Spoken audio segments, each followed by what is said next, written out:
You're watching Behind the Screens. Grab some popcorn, fill up a drink, and take a seat. Our feature presentation is about to begin.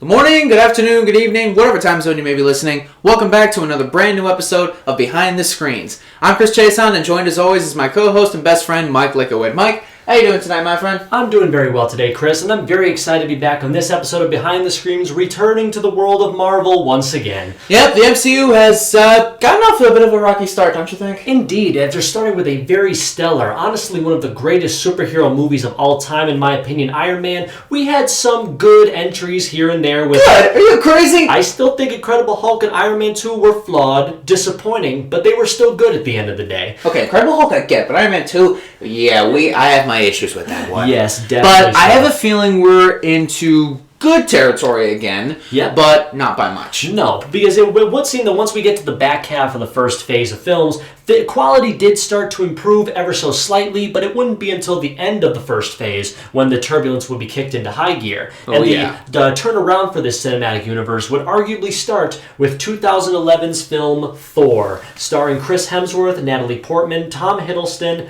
Idris Elba, Rene Russo, and Anthony Hopkins. Oh yeah, this movie is an interesting one. Yep. And given how Iron Man 2 left off, it gives it hints of we got a real cinematic universe going on here. Exactly. As you guys may remember or recall from a previous episode of us, at the very end of Iron Man 2 during the post-credit scene, Nick Fury and Agent Coulson noticed that Thor's hammer had fallen down to Earth, setting up this film, which I think is pretty awesome foreshadowing. I had no idea why a hammer would be so dang significant after a movie about Iron Man until after I saw this movie. Well, it's time to jump into that, so ready to begin? Yep, let us begin the plot of 2011's Thor. In 965 AD, Odin, the king of Asgard, wages a war against the frost giants of Jotunheim, right? Or Jotunheim. There you go. Frickin' yeah, Norse. Norse mythology. It's a complicated thing. And their leader, Laufey? Yep. Laufey, to prevent them from conquering the 9 realms starting with Earth. I love that the 9 realms concept of the Asgardian side of things of Marvel just centers on Earth specifically, even though Earth has a billion other planets surrounding it. Well, it's the it's called Midgard. Oh, it's the middle of that 9th realm. Exactly. I finally get it. Let's see that. The Asgardian warriors defeat the frost giants in Norway and seize the source of their power, the Casket of Ancient Winters. So that was a thing in this movie? I thought that was a ridiculous thing used for cartoons. No. It's a thing in the comics. The Casket of Ancient Winters is basically like an Asgardian super winter that might destroy all life on Earth. Oh, that's crazy. I now got to rewatch this movie. In the present time, aka 2010 or 2011. Oh, there, yeah. Odin's son Thor, played by the lusciously delicious Chris Hemsworth. We'll get there. He prepares to ascend to the throne of Asgard, but he is interrupted when frost giants, secretly allowed in by his brother Loki, attempt to retrieve the coffin. Against Odin's orders, Thor travels to Jotunheim to confront Laufey, accompanied by Loki, childhood friend Sif, and then the Warriors 3, Volstagg, Vandral, and Hogun, right? Yep.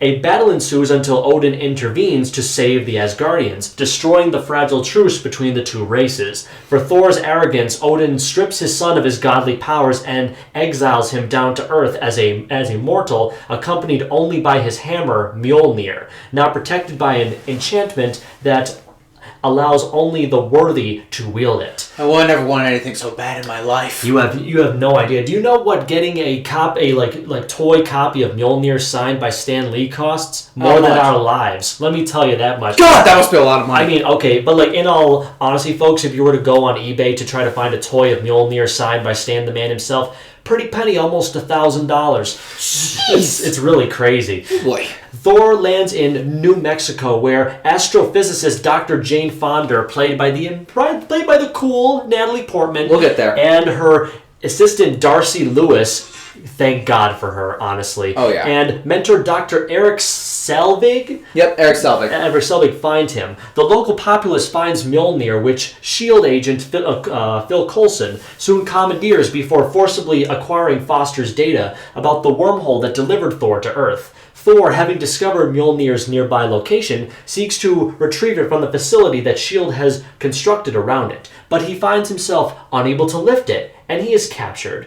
With Selvig's help, he is freed and resigns himself to exile on Earth as he develops a romance with Jane Foster. I should probably mention that during the scene when Thor tries to take the hammer from the facility, it shows that he still retains his godlike strength. Well, because, right? Or does he? Kind of. He's still tough, but not all of his powers. Because as they said, he's honestly, let's just say he's no mortal Hercules. No, but he still has his own ways of doing things. Yeah, you could say that. This scene also introduces a cameo by Clint Barton, aka Hawkeye, played by Jeremy Renner. Oh yeah. And let me tell you, folks, he'll become very, very semi-important going forward into the cinematic universe. That's a nice way to put it. Loki discovers that he is Laufey's biological son, adopted by Odin after the war ended. What? So Loki was the enemy's son. He was never Odin's actual biological child. Well, and this sends him into an angry fury. Probably. I mean, if I found out that I was adopted and not actually a biological son, I'd be pissed. I mean, I guess that's kind of the inspiration for Man of Steel when you look at it, but I don't know. A little bit. Loki confronts Odin, who warily falls into the Odin sleep to recover his strength. Loki takes the throne in Odin's stead and offers Luffy the chance to kill Odin and retrieve the Casket of Ancient Winters. Civ and the Warriors 3, unhappy with Loki's rule, attempt to return Thor from exile, convincing Heimdall, played by Idris Elba, gatekeeper of the Biofrost, and the all-seeing eyeballs, the means of traveling between worlds, to allow them to get to Earth. Aware of their plan, Loki sends the Destroyer, a seemingly indestructible automaton of iron armor, right? Basically, imagine Mjolnir, but it's a giant armor suit. Yeah, to pursue them and kill Thor. The warriors find Thor, but the Destroyer attacks and defeats them, prompting Thor to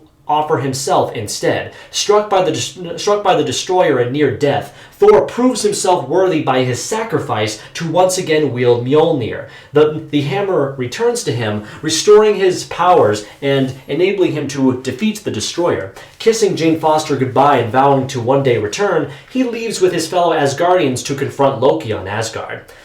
Back on Asgard, Loki betrays and kills his father, his actual father, Laufey, revealing his true plan to use Laufey's attempt on Odin's life as an excuse to destroy Jotunheim with the Biofrost Bridge, thus proving himself worthy to his adoptive father. So Loki's plan is to prove himself to his adoptive dad by killing his actual dad and the rest of his people. This guy is okay. I will say this movie's been going really well so far. It's just that the third act kind of fumbles it a bit with Loki's actual plan. Usually that's the second act with this kind of stuff, but nope. Exactly. Thor arrives and fights Loki before having to destroy the Biofrost Bridge in order to stop Loki's plan, stranding him on Asgard forever. Or is it? Odin finally awakens from his plot-convenient sleep and prevents the brothers from falling into the abyss, creating in the wake of the bridge's destruction. But Loki allows himself to fall when Odin rejects his pleas for approval. Thor makes amends with Odin, admitting that he is not ready to be king. Meanwhile, on Earth, Foster and her team search for a way to open a portal back to Asgard.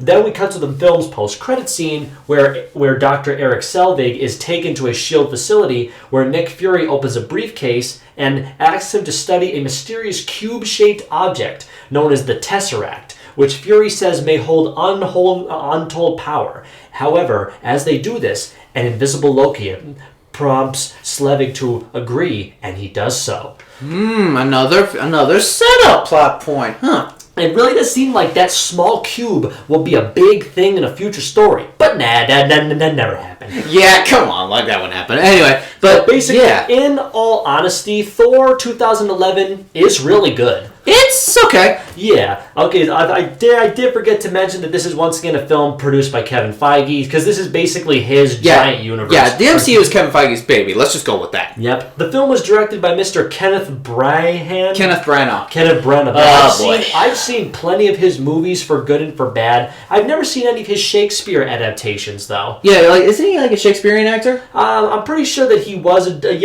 basically. He's like done a lot of this stuff. Has he directed other things? Because he directed this one. Yeah, because I'm pretty sure. I'm not sure about his directionary stuff, but I have seen stuff he's been in, like the Wild Wild West with Will Smith. That was pretty awful. The Road to El Dorado, the DreamWorks movie. Oh, okay, all right. He was one of the professors in the second Harry Potter movie. Yes, he was. He was in the World War II film Valkyrie that my dad supposedly loves very much. He was in Dunkirk with Christopher Nolan. Yes, Dunkirk is amazing. I do remember, because he was in the, quote me if I'm wrong about this, well, yes, he was also in Artemis Fowl, Disney's live-action remake of Cinderella, Death on the Nile and Murder on the Orient Express, which are really good movies. Oh, the original versions, right? No, the modern ones. Oh, right, He directed and starred in the Murder on the Train 5 years ago, and Death on the Nile is just coming to theaters now, so anybody listening now, please go watch it. Yeah, should be good. So yes, now you know who directed this. He does it fairly decently well. There's nothing really too crazy to talk about the directing of this movie, except they do the wide shots very well. Yeah, it's just like the direction of this movie, I think what Kenneth Branagh wanted to do is that he wanted to make this movie not so much a superhero movie, but more like a Shakespeare play. That's exactly what I was thinking about. Like Asgard is, well, it's another realm, and it's kind of delved in Shakespearean culture when you kind of think about it. But all in all, I think that's what they were going for. I think they just wanted. I think Kenneth Branagh just wanted to make this movie just basically like a Shakespearean play with hints of superhero elements. They really do that so dang well.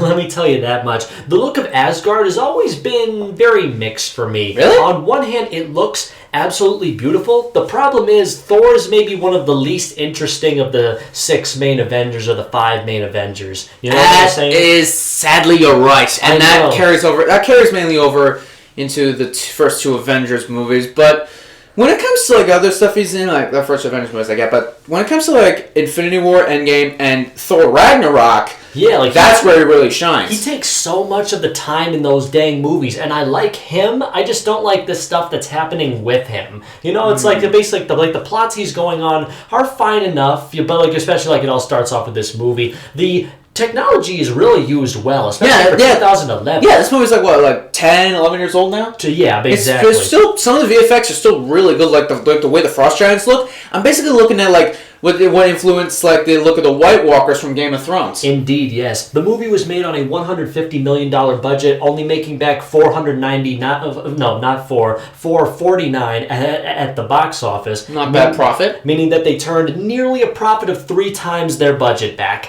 Just nearly.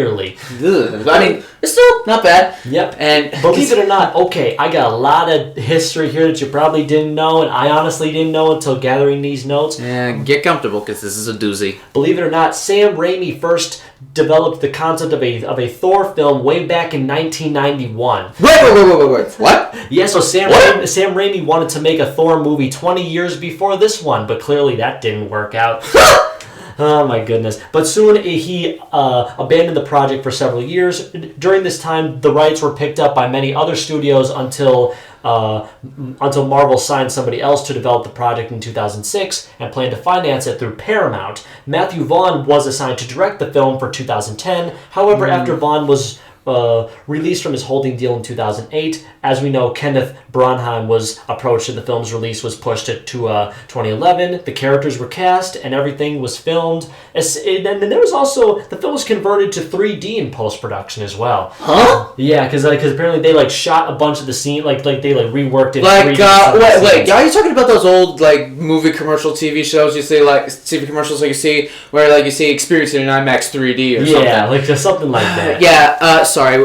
Dear 3D, you were a stupid idea. You don't need to exist anymore. You're not that cool. Yep. Critics praised the performances, characters, themes, and special effects, but criticized the bare-bones plot of the movie. Oh, yeah. Yeah, I will certainly have to agree. Like, I love the performances of the actors, which we'll be gushing about that in just a few minutes. The characters, as well, were very nice, even though I don't really think that at least half of them are really that good. Yeah. The themes of coming of age, especially Ezekiel, very nice, because I do like stories where douchey characters become better people through personal sacrifice. And that's exactly what this movie does very well. Thor becomes a character you don't like at all. Yeah, he's arrogant, he's headstrong. Yeah, he's basically the dictionary definition of somebody that looks like him would be, until he becomes the person that he's supposed to be. Right, because of his time on Earth, he's humbled and finds out the true meaning of sacrifice, and that's what makes him worthy of his hammer again. It's so good, let me tell you that much. And of course, the special effects were pretty dang good. Some are pretty good, like again, the VFX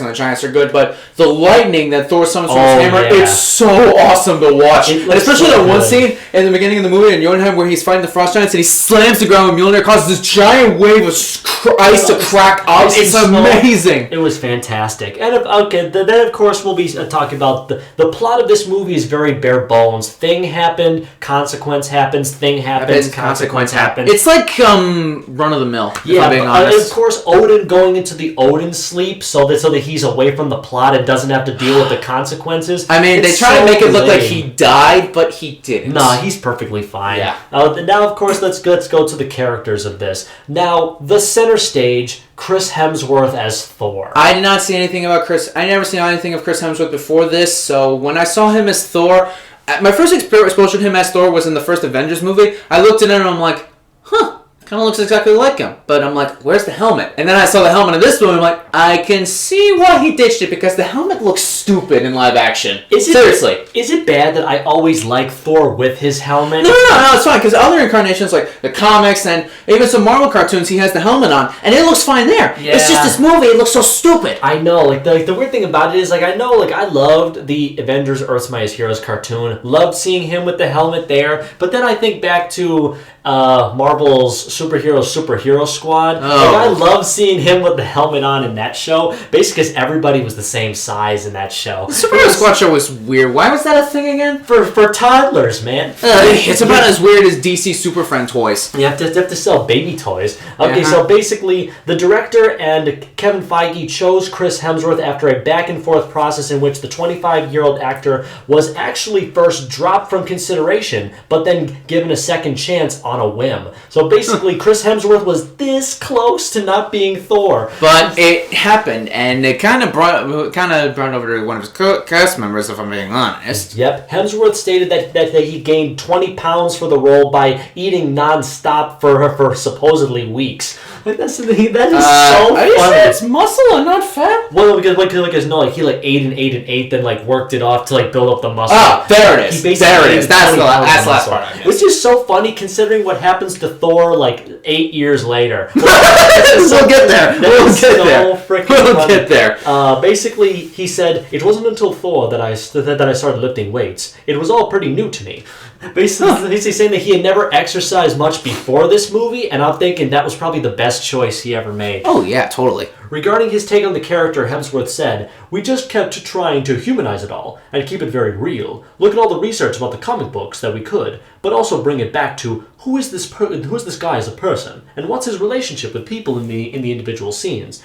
But approaching Thor's fighting style, he said, First, we looked at the comic books and the posturing, the way Thor moves and fights, and a lot of his power seems to be drawn up through the ground. We talked about boxers, Mike Tyson, very low to the ground and big open chest and big shoulder swings, and very short of brutal but graceful at the same time. And then, as we shot stuff, things just became easier."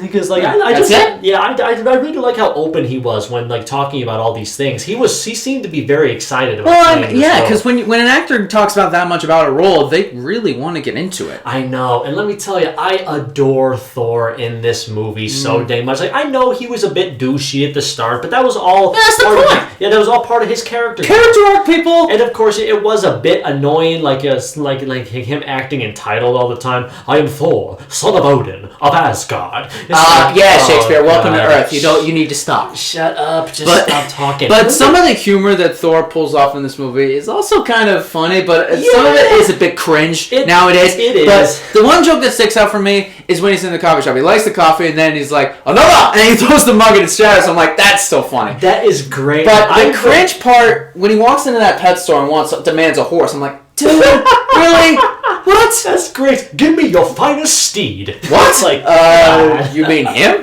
It's like, I mean a horse, not that, whatever that is. Oh my god, that was so freaking perfect, and he only gets better with every movie. True. Yeah. Like I said, I will continuously say that Chris Hemsworth is one of the best things the MCU ever did, bringing him as the titular god of thunder. Mm-hmm. Like I do love the character of Thor. Like I'm pretty sure I'll call back to a couple things I did in my research of the characters for my comic book library.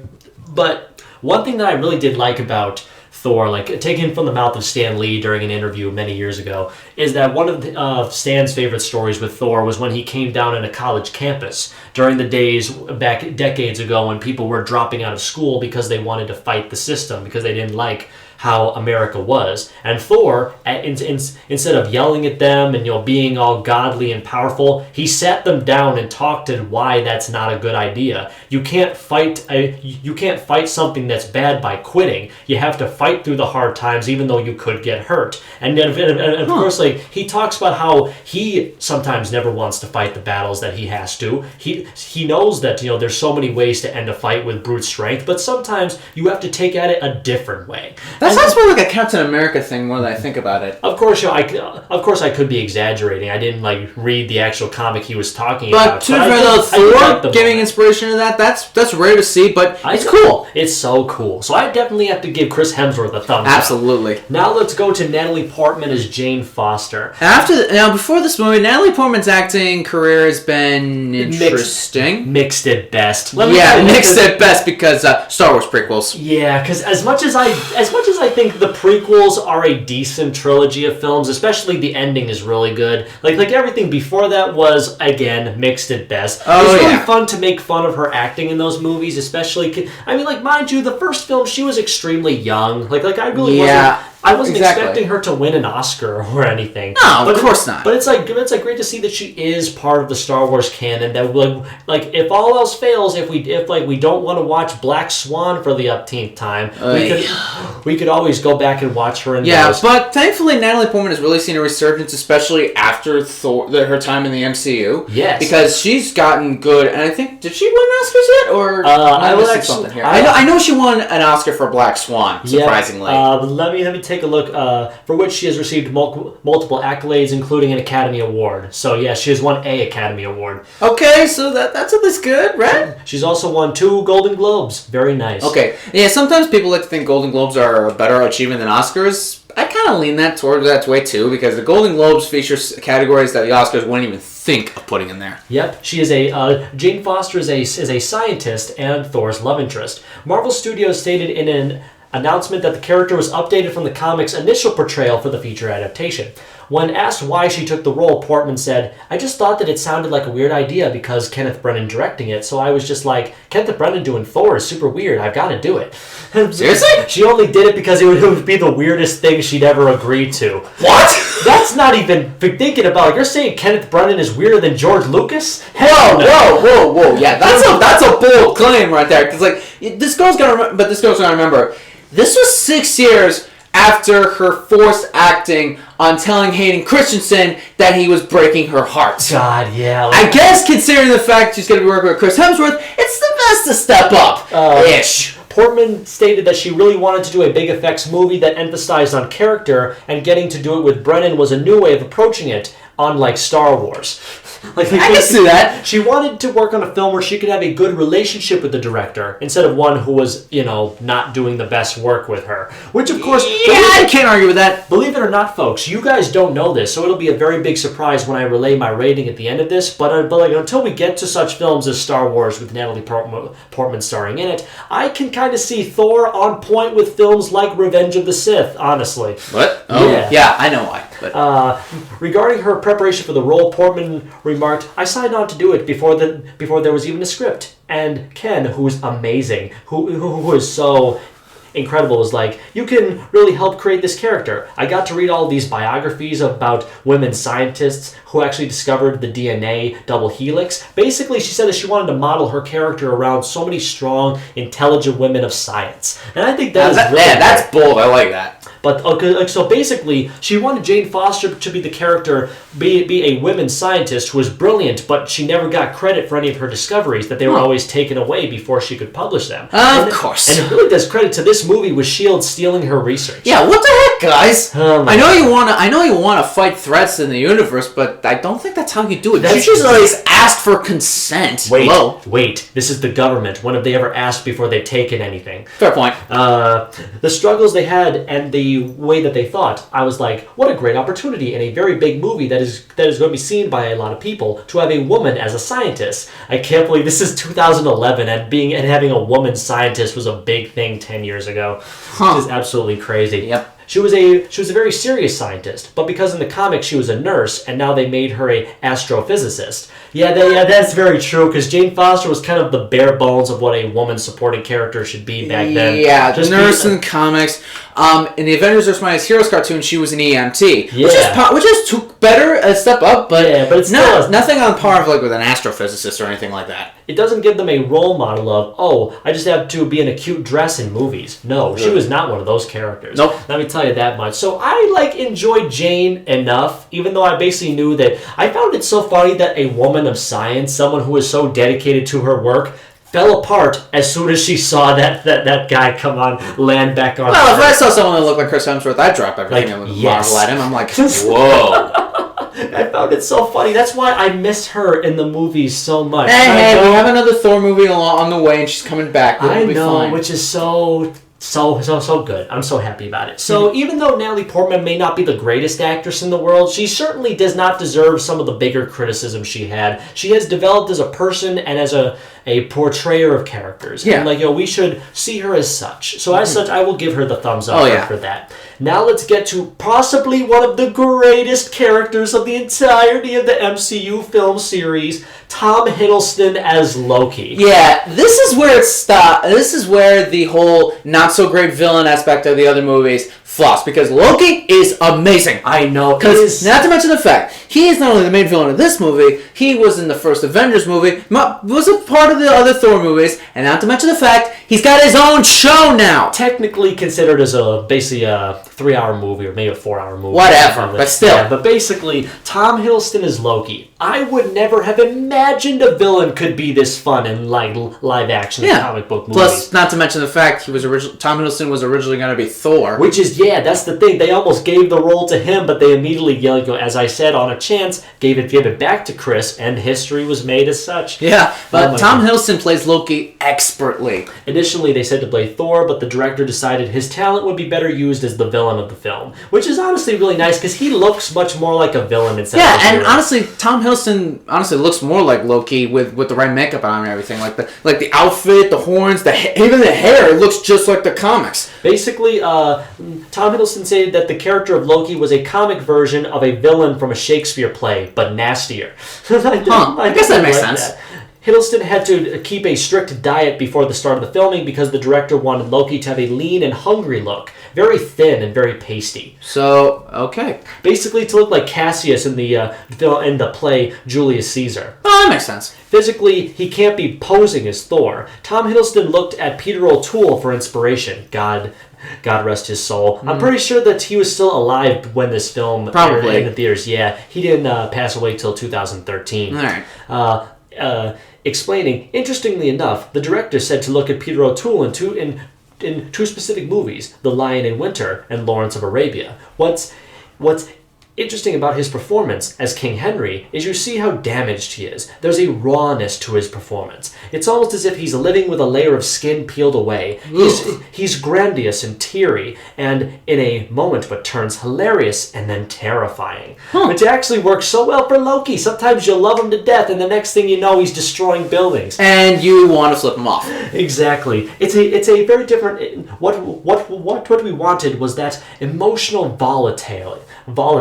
It's a different acting style. It's not quite the same thing, but it's fascinating to go back and watch an actor as great as O'Toole head for those great hills as such. Yeah, I thought it was so nice. Makes sense, and not to mention the fact Loki's a manipulator. Yeah, like he basically, because mind you, as like we said in the plot synopsis, he basically let the frost giants in, which cascaded the plot of the movie, which is honestly crazy. Like, even though I knew going into this movie when we watched all 23 movies in unison earlier, well, actually, no, that was actually last year. Around there, yeah. Yeah, when we watched all of them, I knew he was the villain right away, but it's like, wow, I would not have known he was the villain if I was not a comic fan. And then, of course, it's of course revealed the big twist that Loki is a frost giant that's made to look like an Asgardian. Yeah. I did not see that coming at all. It is a little weird, but what he lacks in Asgardian strength, he makes up for in magic. This dude's magic is powerful. I know, let me tell you that much. The scenes where after Thor is cast down to Earth, and of course seeing Loki cascade about Asgard, about his big plan that's happening,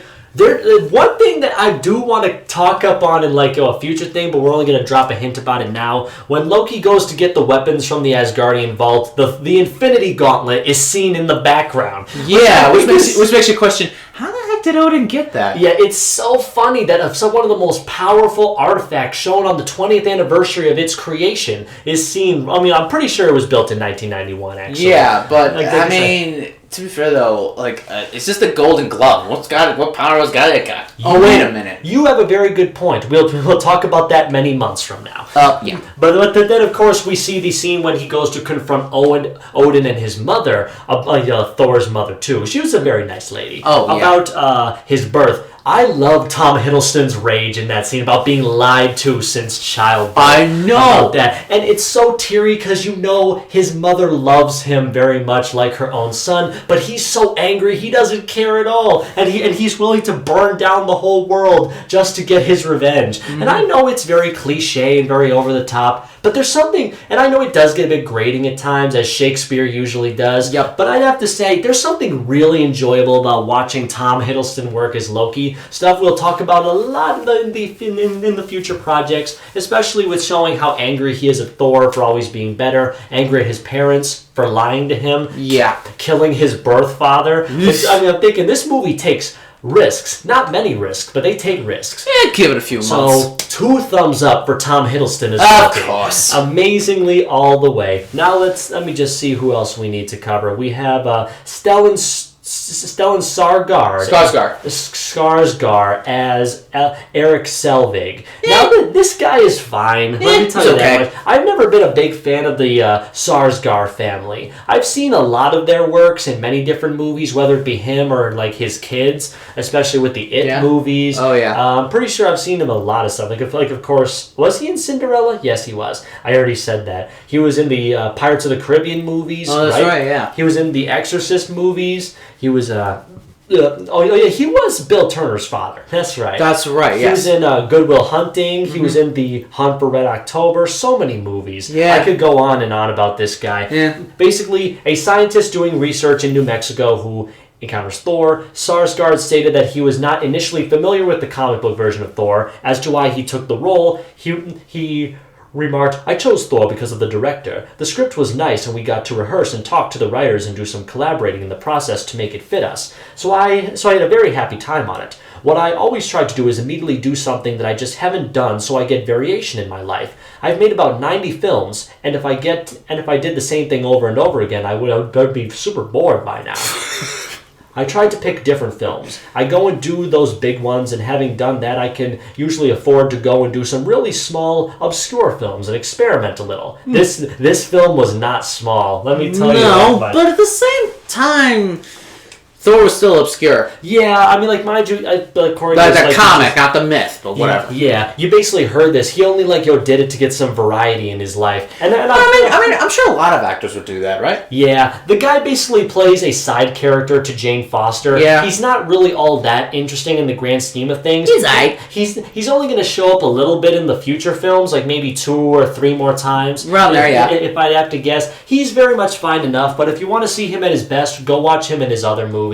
This guy's he's basically a side character, a speck in a much bigger universe. Oh yeah. So I definitely give him the middle. Yeah, I was thinking you'd give him that. Now let's go on to the next character. I'm not sure if I should talk about this guy. Let's skip the down. Oh yes, we do actually, because he's apparently the minor villain in this. Let's talk about Luffy's villain, the king of Luffy, Calm Foyer. I believe that's how you say his name. I'm guessing. King of the Frost Giants and Loki's actual father, based on the mythical being of the same name. Yeah, Luffy is just a typical villain. Who in myth was actually Loki's mother. They changed her to a man for this movie. Huh? Which is actually... Really? Well, yeah, because it does sound like he has a female name, actually. Yeah, you got a point. The actor stated it took 5 hours for his makeup to be applied every day. Wait. That's makeup? Yeah, that's not... Oh, no, wow. I'm thinking that's crazy. So it's like, okay, so we're still in the practical effects of the MCU still. Yeah, pretty much. I got that. About his character, the actor said, "I am the king of the Frost Giants. And if you've seen any of the Frost Giants, you know what I am, of course. The Napoleon of the Frost Giants. We've got some massive, fabulous guys who dwarf me and come in at around 8 and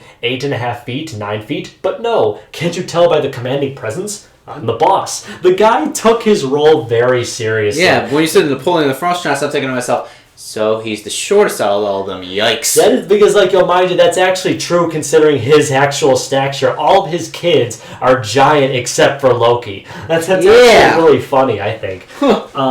He's the boss. He said that the Shakespearean training he shared with Hopkins and the director helped keep production moving briskly, saying that during the breaks, Tony himself and Ken will be talking Shakespearean shorthand about what the characters were doing, what we thought they may be like, and how we could focus our attention more intelligently. These were the discussions that took no more than a few minutes between takes, but they allowed Ken, Tony, and me to understand each other constantly without Ken taking an hour away to explain to the actors exactly what was going on. So that was enormously helpful. Yeah, I really don't remember him that much. I honestly forgot that he was in the movie until we started talking about it again. I guess, yeah. Yeah, I mean, he basically serves his purpose enough. He's like the adversary to Odin, who we think is the main bad guy, before Loki kills him and usurps him as the main villain. So honestly, I'd say he was the middle guy. Yeah. Move along past the Frost Giant guy. Let's move on. Let's move on to somebody hopefully a bit more exciting with Ray Stevenson.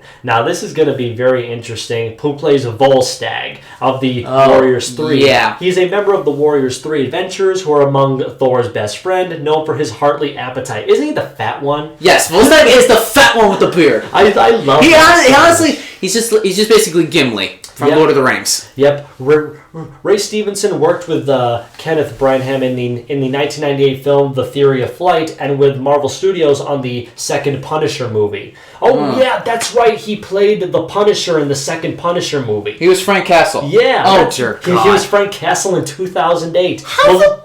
Because I do remember, I did see that movie. My God. Oh my God. Believe it or not, he also played the Punisher on the Superhero Squad show as well. What? Which I found that super funny. Oh, great. This guy really wanted to be the Punisher, but then they stuck him in No, they just made him, hey, how about you be a fat Asgardian warrior instead? Do I get to eat a lot? Yes. I'll take it! I honestly couldn't tell that he was wearing a fat suit. I mean, was it a fat suit? It was a fat suit. He's incredibly skinny. Which is, I had no idea. That's news to me. Stating that he tried the suit on, and what I've done is kind of sex him up. He's sort of slimmer but rounder. Stevenson said he's got very bit of that Flamstein verb and vigor, and does that even make any sense? And a bit of a beer gut to suggest that enormous appetite. but he's not the sort of Weeble-shaped figure he is in the comics. He's Falstaff with muscles. I've got this amazing foam-injected undersuit that flexes with me. Now, I know what Falstaff is. I took a frickin' Shakespeare class in high school. I read him. He's basically this big fat guy who, like, I'm pretty sure he's like really good at talking people into really doing stupid things. Mostly young people. Of course, and he really does look like him. So he works as a really good comedic side character. Something, yeah. They all work very much well in all their reappearances in the later films and stuff as such. So I'll give him a semi thumbs up. He's not all great, but he was enjoyable enough. Yeah, for a while. Yep. Now, Idris Elba as Heimdall. Yes! Now, Idris Elba is one of the best actors of this generation, right? It's so strange, because I never would have thought I liked him as much as I do. I would have thought that he was too stoic for me. I would have thought that he was far too serious to get any enjoyment out of. But then I took a look at him as like, this guy does have a nice charm to it. He just stays here in this tiny room and holds a sword. This guy is... not to mention he has an all-seeing gaze that he sees throughout the 9 realms, which he even watches over Earth. I know. It's so cool. I'm thinking, I'm actually engaged in what's happening with these guys. Surprisingly, considering everything else with the plot. Yep. Idris Elba said that the director's involvement was a major incentive to him taking the role. Called me up personally and said, I know this isn't a big role, but I would really love to see you play it. And Kenneth Branagh, I was like, definitely. About the role, Elba remarked, I did green screen stuff for the first time. I wouldn't like to do a whole movie of green screen, though. You kind of forget the plot a little, like being in a Broadway play and doing it over and over and forgetting your lines halfway through. That's funny. Yeah. Elba stated he has made a 4-picture deal commitment with Marvel, meaning that he would appear in 4 films upon getting the role of Heimdall, which he did.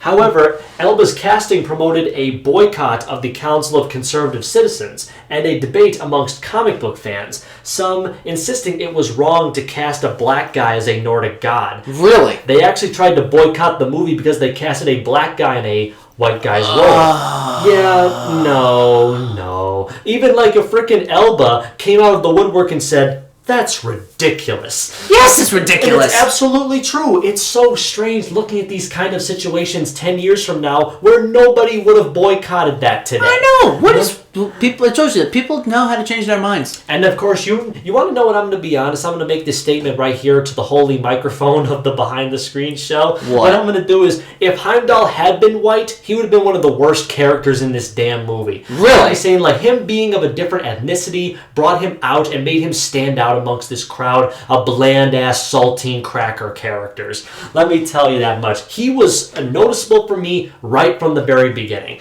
And then I would have immediately tethered onto him. It's like, okay, I'm going to enjoy whatever you do from now on. That wouldn't happen if the actor they got was white? No. Like, I'm basically saying, like, him being African-American helped to make him stand out more. Because I'm pretty sure you noticed there's a lot of white people in this damn movie. Fair enough, you got to put okay, I'll give you that. We need some goddamn diversity. And thankfully he gave it. Yeah, with all that, though, he plays Heimdall really well. Yeah, because Heimdall's main role is to be the gatekeeper of the Bifrost Bridge, which basically is a gateway to all the other realms of 9 realms. Doesn't Chris Hemsworth call down to him a few times from the... Oh, yeah. It's so funny. It's like, I'm shouting down to you, open the portal. I can't hear you. Or, he's not there and someone else is with a shake weight, but that's a whole other thing. He's the ultimate babysitter, and I absolutely love him for that. So I'll give him the thumbs up for that. Oh, yeah. The absolute respect for Heimdall. Let's see if we can talk about her. Let's talk about 3 more characters, at the very least, before we move on to accolades and then our final thoughts. Yeah. Next up is, of course, we have Kate Dennings as Darcy Lewis.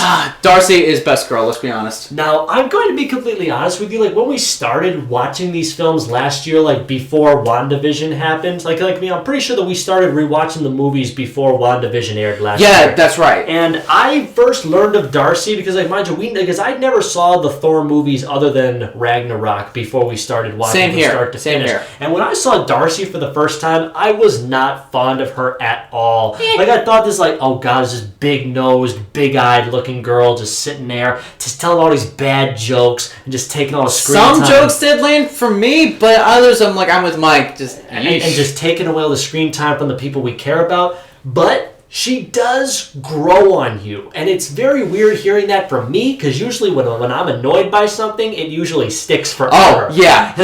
Terrible Trio for much? Yeah, definitely. Moving, yeah, but yeah. I mean, I was definitely happy with how I did grow onto her going forward throughout the series of films and shows that the Marvel series. Yeah, because Darcy is interesting, and Kat Dennings plays her really well. It's like here, it's a good start, and then the next movie she appears in, Thor: The Dark World. She improves a little because she has a bit more spotlight, and then we get to WandaVision where she has a main role, and I'm like, yes, what? I love her now. Fantastical. She's apparently a political science major. Barf. And then what's wrong with political science? I just don't understand it. And well, it is a little weird. If I don't understand it, I have to hate it. That's what makes me a Republican.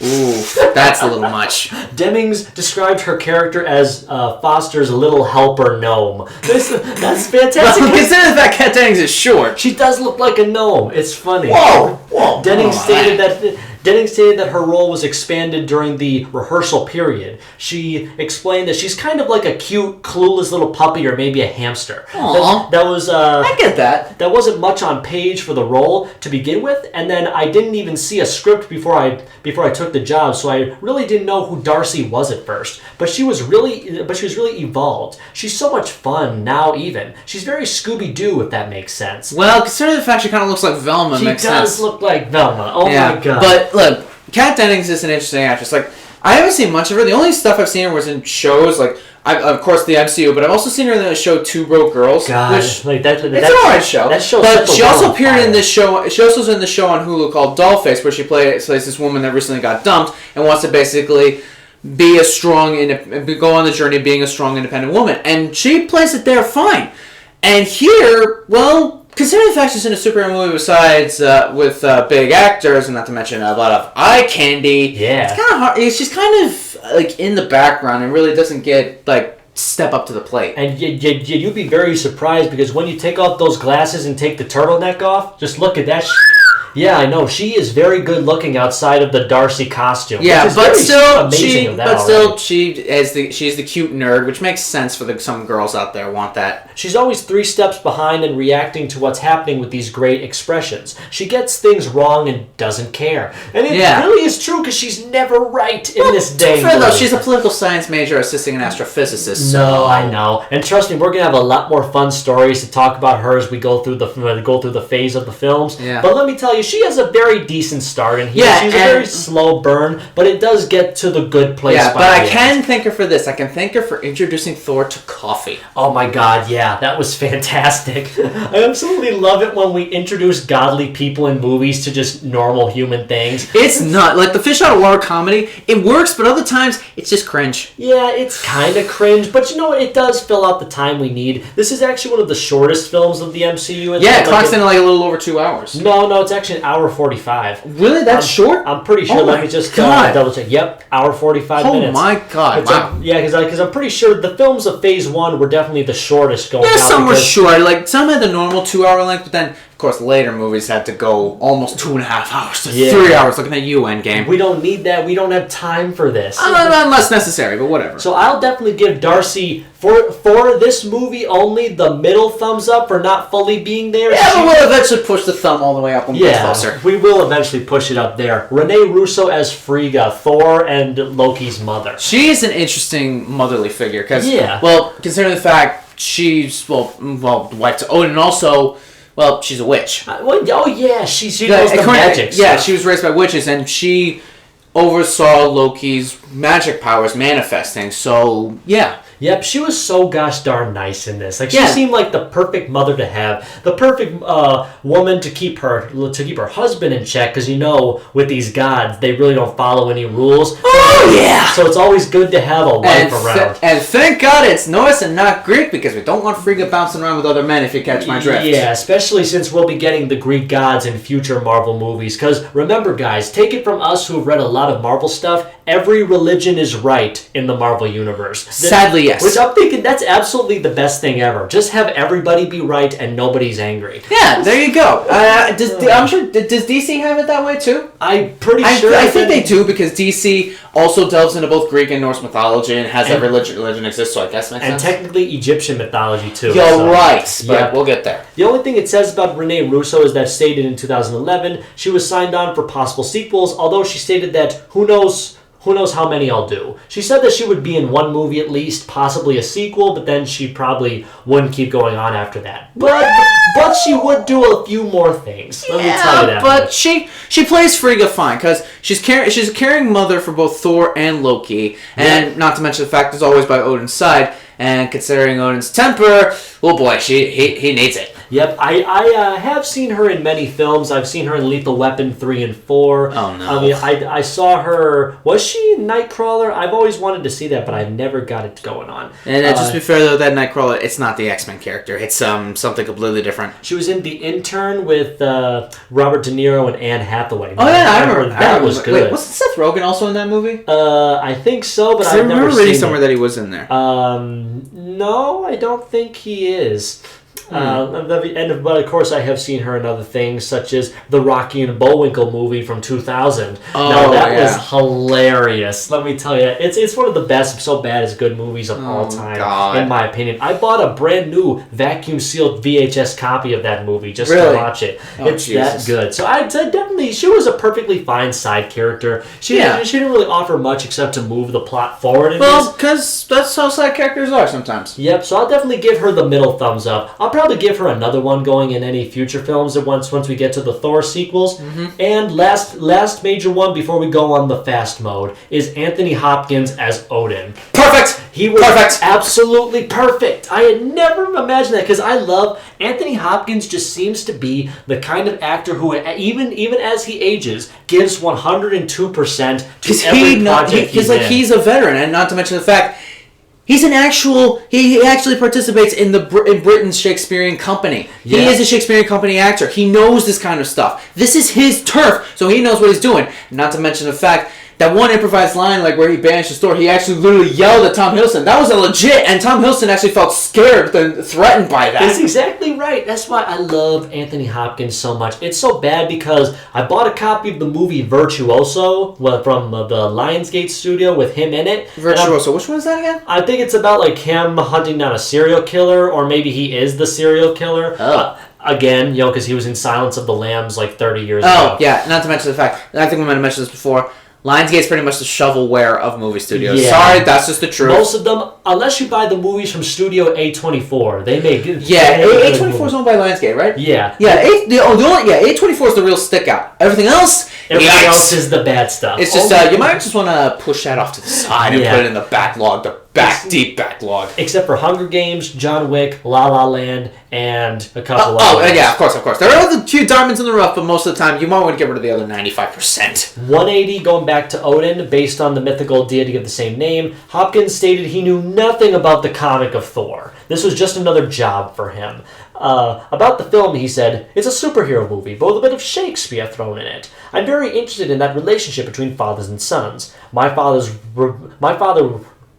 relationship to me was very cold. He was a hot-blood character, but to me, cold. When I was young, he expressed his disappointment because I was bad in school and all that. He didn't mean any harm, but I felt I could never meet his expectations. Hopkins expressed that he found a personal, renounce in the Odin role, saying, he's a stern man. He's a man with purpose. I play the god who banishes his son from the kingdom of Asgard because he screwed up. He's a hot-headed, temperamental young man, probably a chip off the old block, but I decide he's not really ready to lead the future kingdom. So I banish him. I'm harsh and my wife complains and I say, that is why I'm king. He's ruthless. Take it or leave it. Women are much more forgiving. Men are not so much forgiving. That is sadly true. I know in my life, my karma is, if you don't like it, tough, move on. And I move on. That he's damn right. Basically saying, I'm a little bit of Odin myself.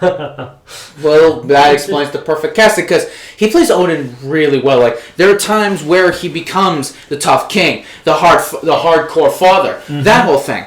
But he wasn't the first person considered for the role. Who was first? Mel Gibson. What? Which is considering it was actually revealed in 2016. Mel Gibson said, "That should have been me. I just didn't do it. Stupidest mistake of my life." What? And Because in fact, Mel Gibson did. You know what? Did all that homophobic shit and anti-Semitic remarks over the phone? Yes. Yeah, and among a few other things, especially some movies. Yeah, I'm Yikes. pretty sure we'll be talking about Mel Gibson in future films. Not sure when, but we'll eventually get Yeah, to but it. still, again, Anthony Hopkins does an amazing job as Odin. Yep, yeah, I definitely give him the thumbs up for most of this and all of future appearances. Oh, yeah. We have the rest of the Warriors 3. We got Hogun. We got Fandral. Right? He's basically the romantic swashbuckler character, Fandral? right? Yeah. No wonder he was replaced by Zachary Levi in the second movie. Bruh, he totally was, totally. Yeah. You want to know what's actually funny he said about the character? What? He said that his actor Josh Dallas said that he believed that Frendal would like to think of himself as a philanthropist. He would like to think of himself, I was saying, as the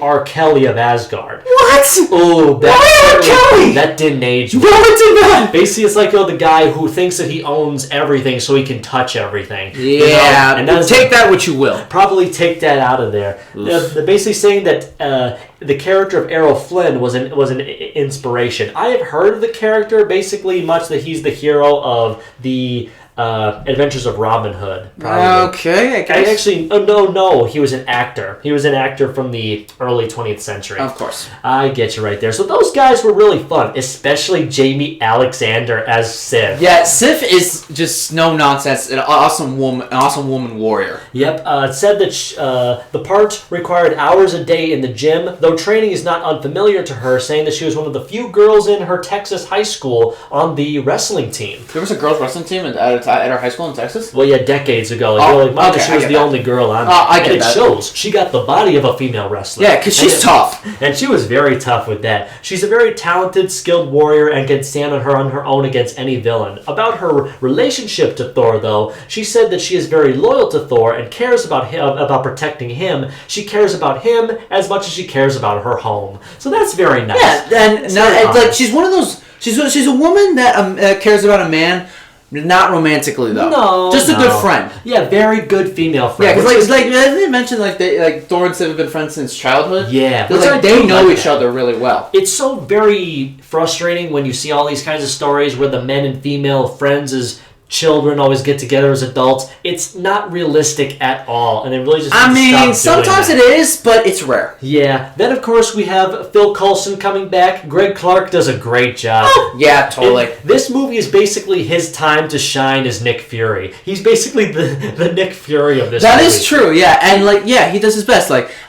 He was the jerk that stole all Jane's research, all that Yeah. stuff. I mean, try to ask Hawkeye, hey, shoot the blondie. Which What? one? Not kill him though, right? No, not kill him, dummy. Just shoot him. Okay, fine. I found that so gosh darn funny. Even though they're not in the movie very much, Samuel L. Jackson and Jeremy Renner do very well with what little material they had. Yeah. They weren't even credited for the roles at the end of the film. Who would have thought? I do like that too. Like you're trying to avoid spoilers of it. This I kind get of that, thing. yeah. So it basically shows Jeremy Renner is basically here to set him up for a future film, which we'll get to very soon. Yep. And basically Nick Fury is there to introduce the Tesseract at the end, which is also set up for what's to come after the next. We'll movie. get there. So We'll get there. basically, they all did a very fine job, even though they were basically tiny cameos. But the best cameo of all, Stan Lee as a pickup. That cameo is so funny because you I got know. all these guys trying to pull the hammer out of the canyon, and then they attach it to the truck. The truck is tugging on the hammer, but then next thing you know, the truck bed collapses, and Stan, with the biggest grin on his face, leans out of the driver's window and says, "Did it work?" I'm like, "Yes, I want to do that."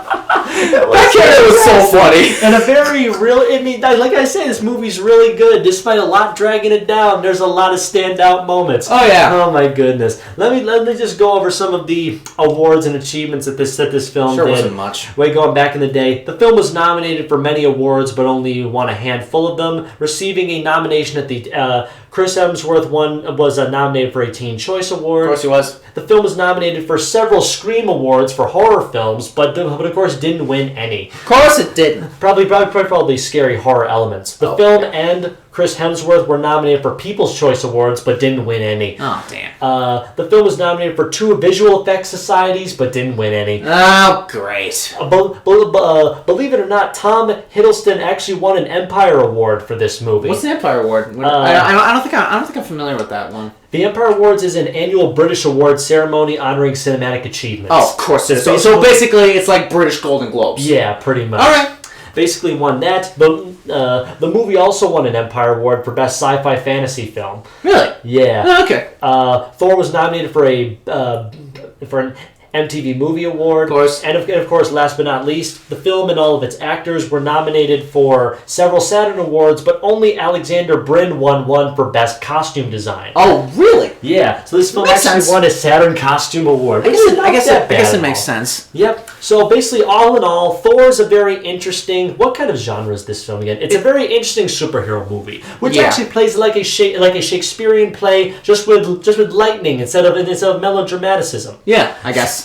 Oh my god, the characters are very over the top and very much dramatic at times. Like Well, sometimes. that's how Shakespeare is supposed to be sometimes. They very much range from the very over the top and loud to the very subdued and boring. So basically, it's a very mixed bag with a lot of things, but it does have a lot of good elements that overshine the rather dull moments, especially considering this film's short runtime when compared to the other 26 or 27 films. I know. And actually counting the TV projects on Disney Plus right now, 32 movies. Yeah, that's So right. basically, now speaking about all these things, about the awards, the cast, the plot, everything, how would you round out your feelings on 2011's Thor, Chris? If I'm being honest, out of the Phase 1 movies, this is kind of in the middle for me. Really? I mean, it's okay at best. Like it's way better than Iron Man 2 and Incredible Hulk. Yeah. But compared to Iron Man 1, and especially the movies we'll get to later, Yeah.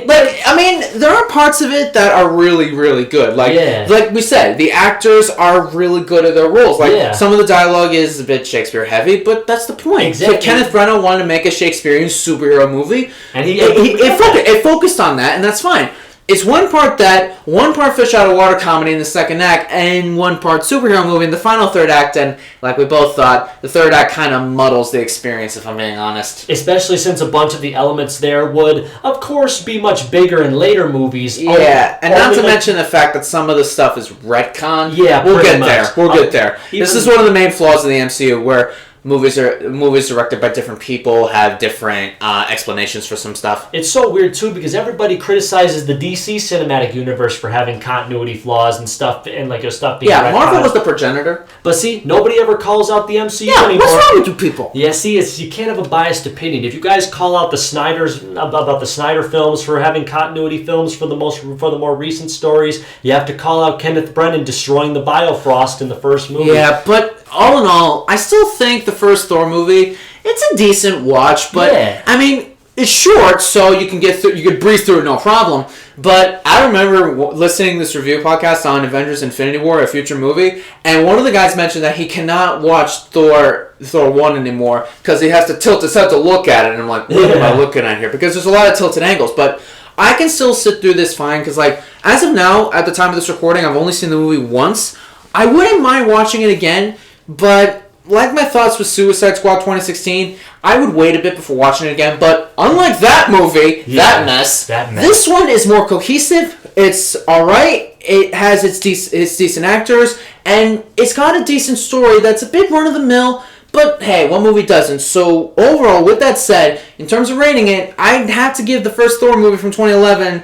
at best, maybe like a 7.5 out of 10. Got you, man. Very solid, I think. Mike, what about you? Going into this movie for the very first time, having seen a bunch of the other films, having fallen in love with the characters of Loki and Thor in Thor Ragnarok, the end of the trilogy, and technically now it's called a quadrilogy at this point, going forward, I really did love where the story of these brothers had gone, but I'd never seen where the story began. And where it began was really good, honestly. honestly. Like, I thought the production design for this Thor film, especially for 2011, was pretty extraordinary, I have to say. Yeah. All these different set pieces to showcase Asgard and the Jotunheim setting, the Frost Giants, they all looked so well because, of course, remember, folks, this was the same year that Game of Thrones aired on HBO Max. That's right, because, wasn't Game of Thrones actually starting around this time? Yeah, it started in 2011. Aha! So basically, seeing all these different things, and of course, coming back down to Earth, learning of the significance of it. It was continuing the trend of Iron Man 2, setting up things after the credits that would eventually lead into the next part of the story. Because this movie and Iron Man 2 were a part of the timeline of what is nicknamed as Fury's Big Week, along with the Incredible Hulk. Yeah, where basically a bunch of superhero stuff happened all in the span of a couple days. And let me tell you, I think it worked pretty darn well, considering they had to push the dates of the MCU from 2008 to 2010 to make anything work. Yeah. So basically, I will say that pulling up the parts of the film that the people personally talked about. Let me talk about the performances. The performances are very spot on. Of course, some of it with the side characters are a bit average and a bit dull at some points, especially from Dr. Eric, whatever his name was. Eric Selvig? Yeah. But I will say I love the performances of Chris Hemsworth, Tom Hiddleston, Absolutely. Anthony Hopkins, Idris Elba, Jane Foster to an extent. Yeah, 100%. They all gave it their amazingness. Yeah, 100% agree. The characters are really likable once you get through to the back half of the movie. You want to see Thor get his power back. You want to see that he is not all as bad as he was portrayed out to be, that he will eventually get better. It's called character growth. Yeah. And it takes a long time. Yep, and like I said, the MCU is basically a TV series, so we've got other movies where Thor's character can grow. Yep, exactly right, true. The themes of the film about father and sonhood are very much interesting. I definitely would have to say. But, I mean, if I'm being honest, there are a couple movies that do it a little bit better. One that comes to example, Lion King. Lion King is definitely the pinnacle of the father-son but in terms of father-son relationships, for this movie, it's not half bad. You also forget that Lion King was also based off Shakespeare, too. Oh, you're right. It seems like Shakespeare pioneered the father-son relationship. With pretty much. That, what I was saying, like Hamlet, right? Yeah, Hamlet inspired the Lion King. Yeah, Hamlet, Romeo and Juliet, yeah, that kind of stuff right there. So I will say the themes were definitely present to be followed up in later films, and a character arc that would eventually end only to birth new, more comedic material. And also a lot more stuff that many people are divisive on when it comes to Thor's character. But let me tell you, he had a really good start. Absolutely. Let me think. What was the other thing? The special effects. Already talked about how great those were. Yeah, they still hold up. Yep. The plot was very bare bones. As I basically said, that things only happened because the script said it had to happen. Action, you get your consequence. Action, consequence, blah blah blah blah blah. Yeah. It's like a Telltale video game. Yep. It's pretty much like when we got to the point of Loki sending down the destroyer armor to fight and kill Thor. I'm thinking, okay, here we go. That basically was like, but that final fight was really awesome. Yeah, it was like it had its great moments. Like, isn't that the moment where Thor reaches his hand up to the sky to get the lightning? Oh yeah, and when he whips his hammer around, it's so cool. But